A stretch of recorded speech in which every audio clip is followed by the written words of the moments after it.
Anyway, which picture shall we start at? I'm here to talk about the Bologna Children's Book Fair and to talk about what we have in the digital part of it, which is the new baby startup, really, in the fair. And I think if you think of a fair, what it means now, it's a kind of bridge place between print publishers, developers, artists, people working in the industry, media rights, TV, and all sorts of medias that are mishing and mashing together, and the boxes of those being opened up as we speak. In terms of the actual place that we work in, Bologna is a fantastically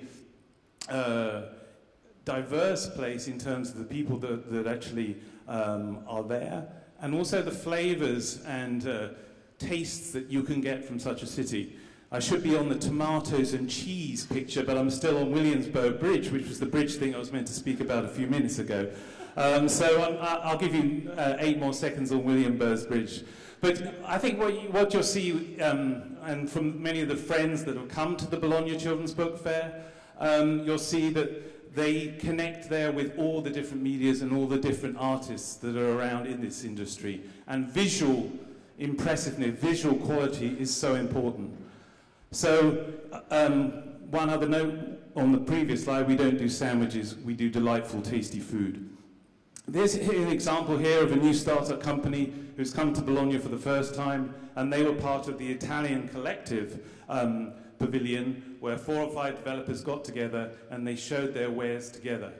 It is one of the most busy places in the fair. It has over 5,000 people that pass through it in 3 days. Here is the Digital Cafe, where we discuss over 3 days different topics and different projects that are interesting in the digital space, from presentations from the large companies like Google until the newest startups. And of course, then we have Bologna again. You should have had the slide of Bologna at night. This is Bologna in the day, the wonderful Piazza Maggiore, and in fact, where the fair actually started. So you get this historic, great place to visit, as well as a great place to do business. One of the interesting facts about the actual fair and the place itself is it has the longest rows of porticos. So even if it rains, and when you escape from the fair and you want to do shopping, you can walk onto these brilliantly historic places and covered for you, so you can walk around with not getting wet once. In terms of data, which I'm sure you all want to know about as well, one of the interesting numbers here is 59 languages. You can find translators and people from all over the world. You can find some of the best artists from all over the world. There are over 35,000 visitors. There is a family weekend that is events that are produced before. And of course you can find people like these jolly developers who are actually sitting in the 4th row back there. That's Catherine and John, who were just chipping into the cafe that morning and making some comments about what was going on in the cafe.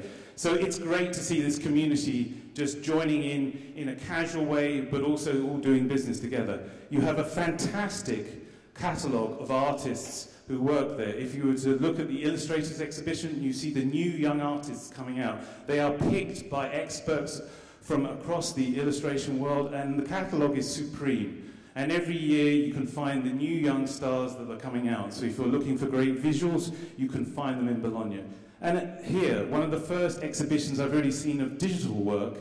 This is a project done by an Italian company with a design school, and really showing how you can make a digital book together with artists and displaying it for the first time in a way inside the cafe. And here's Bologna again. Look at that light. You know, I love the light in Bologna. And just in case you haven't had enough of Bologna, you know, you can find so much inspiration, I think, from the history and the culture around in the city, as well as in the business that you do at the fair. The next slide, which is coming only in a few seconds, I'm sure, is going to be one of, here we are, the Library of the Archiginnasio, which is a fantastic place. You know, something that you only find in Bologna. Look at the light again here. This is at 7 a.m. in the morning. I got up really early this year to take that picture just for you. No, I didn't, but it's one of the first places where they did live dissection of humans, and people study the human body, so a lot of education.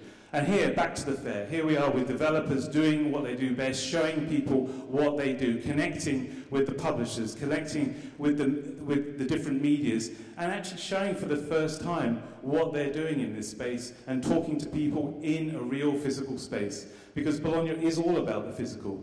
And here, wow, Fete, we have them here again. Here is the wonderful Kids App Collective, which we produced this year.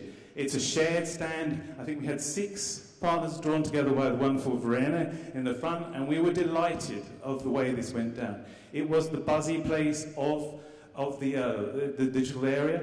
And also, we have here the prize winners. We have an award called the Bologna Digital Ragazzi Award. Here are 2 people I think we'll find further back in the 6th or 7th row from Story Toys. And this is the rights holder from the Caterpillar, Hungry Caterpillar app, which is Eric Cole. Again, coming back, you can only find exhibitions like this in Bologna. You can only see this level of care put over and when you're showing stuff. It's quite hard to just sit an iPad on a shelf and think that it actually has something of interest to someone when they're passing. But I really like that this happened in Bologna. And again, look at this character. We love this character. He was the biggest character in the digital area this year. But it was great to see. There's Raoul from TinyBot, if you can see him a bit blurred in the background there. But the way that this area was produced, it was casual. There was great art on the walls. It was very unorganized, but also very influential. And the last picture really has nothing to do with Bologna. It's Aventino in Rome. But what this is about is the complexities and the wonders of relationships in life. Yes, we have data, yes, we have applications, but it's also important about the human interactions and how we understand those and how we work together in there.